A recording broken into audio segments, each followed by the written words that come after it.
Joy Reid, damn girl, I love you. Joy, I've got to ask you because I have been defending you. I've been defending Ketanji Brown Jackson. Yes. I've been defending Michelle Obama. I've been defending the late, great Sheila Jackson Lee Mm. from this whole thing that, because I did a whole thing this morning, yesterday, where I talked about Charlie Kirk's memorial turned into a religious nationalism Very weird. rally, Mhm. right? Yeah. And so everybody, Brian Kilmeade and others, on the right are all hitting it. And I'm like, it's true that one of the hosts had Brian Kilmeade on, one of the Fox News hosts had him on as a guest on his program. And he said, there was religion, a lot of religious stuff going on, and there was nationalism. But Brian, does that make it religious nationalism? I'm like, yeah, you just said 1 + 1 equals 2. Yeah. So I just want to know what you have to say about that, because I knew what Sheila Jackson Lee was talking about. She was talking about affirmative action and qualified women, qualified people, Black women who were given opportunities that they would not have been given if it were not for affirmative action. Not that they weren't qualified and somebody picked them and threw them into a program or university or wherever where they couldn't fit in, and then you didn't graduate. And all Right. of this coming from someone who dropped out of college. Go on. How do you feel? Junior college, right? Junior college, and by the way, that the late Charlie Kirk, who again we can say for the 140th time, it is not right to kill people. We are At all. totally against it. The way he died was horrific. No mother should have to bury their 31-year-old son. I think that is an awful, awful thing that happened. To also happen on tape, where his children one day can Google those images. Just awful. I feel horrible for his parents, his wife, his kids. That's a horrible thing to happen. I'm against murder. That's why I'm for the Palestinians. I don't think anybody should be killed. And I don't believe they should be killed en masse either.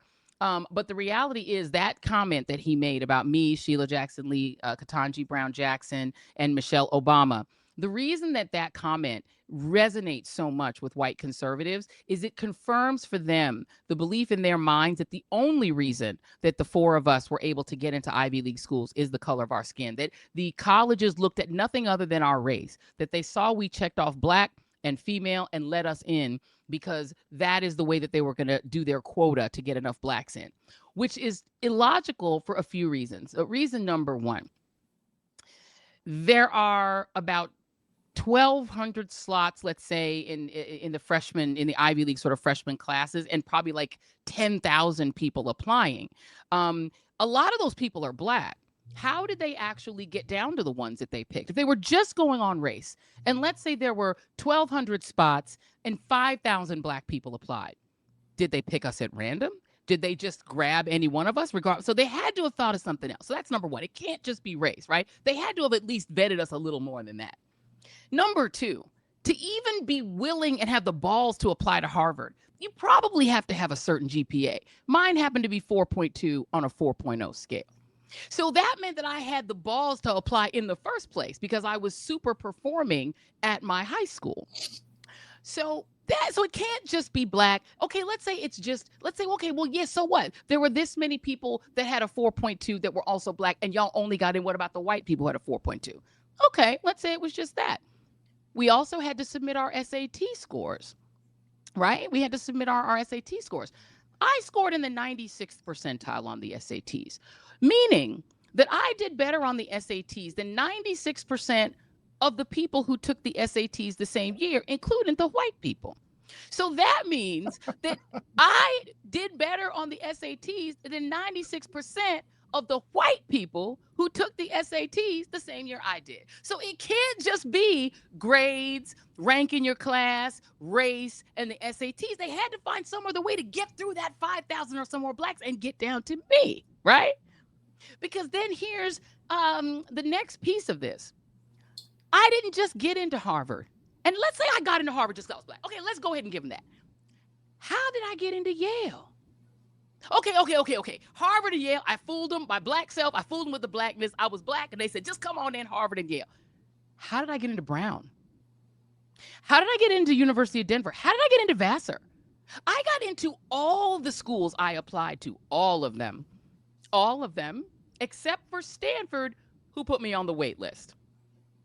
If I was literally just getting into colleges because affirmative action only looked at my race, That's a hell of a feat to do when there were thousands of people that had similar credentials. I had to have had a lot more than race to get into Harvard. And I promise you, as smart as I know my ass is, Ketanji Brown is smarter.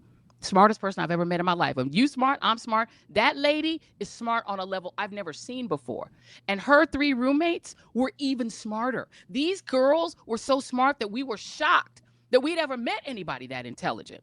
And Amy Coney Barrett, on the other hand, is a Supreme Court justice just like Ketanji, even though her qualifications are minuscule compared to Ketanji's. Maybe that's the affirmative action we've been getting. White people who are essentially mediocre in scale compared to a black person getting the spot because they wanted a conservative. Maybe the way that J.D. Vance got into Yale is because they were tired of just letting in white men from New York, from Choate, from all the elite schools, and they wanted an Appalachian white. That's how that man got into Yale, I promise you. Same thing with Ron DeSantis from a small town in Florida. They wanted to just get out of the New York, D.C. matrix, Massachusetts matrix, and let somebody into Harvard and Yale who came from a different place. He came from Florida. Baby, that's also affirmative action and DEI. So before y'all start going crazy about DEI just meaning they let black people in just on the basis of being black, think a little more critically and think about the fact that it's also disabled people, military veterans, people who come from Appalachia, white folks who come from Alaska and different places that they don't normally come from, indigenous people, Latinos, Asians. And the last thing I'll say about this, for all of y'all people on Fox that are going to clip this because y'all mad about affirmative action, because yes, I embrace affirmative action because I belonged at Harvard and I was smarter than all the legacies I went to school with, who only were there because they were rich and their parents had a name on one of the buildings and they didn't go to class and I did. So I'm just going to let y'all know that we see affirmative action as these schools searching for people they wouldn't have ordinarily found without deliberately looking for us. They would have just let the same mediocre white men from rich families in. But instead, they let me in. And because of that, you now have the ability to attack me, right wingers. You have the ability to know who I am when I don't know who most of y'all are. But you know me because affirmative action brought me your way. Tell the Lord, thank you. Be grateful for all that God has given you. God knows what God is doing. She a smart, smart lady. She probably black.